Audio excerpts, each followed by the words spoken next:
দীর্ঘদিন ধরে জলাবদ্ধতায় থাকা ফরিদপুর পৌরসভার ১৮ নম্বর ওয়ার্ডভুক্ত টেপাখোলায় ইয়াসিন মঞ্জিল মসজিদ সড়ক ও আশেপাশের এলাকায় পানি জমে থাকায় দুর্ভোগে ছিল মানুষ।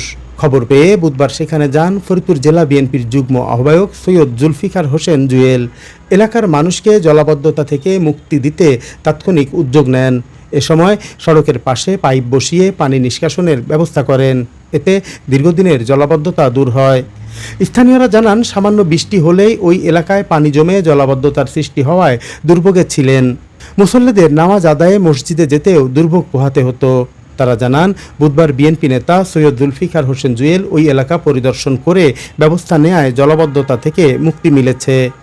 এ সময় ওই বিএনপি নেতা বলেন, তারেক রহমানের নেতৃত্বের সরকার সবসময় গণমানুষের পাশে রয়েছে। আগামীতে নির্বাচনের মাধ্যমে নির্বাচিত জনপ্রতিনিধি দায়িত্ব নেয়ার পর পৌরসভা সকল ধরনের সমস্যামুক্ত হবে বলে আশা প্রকাশ করেন তিনি।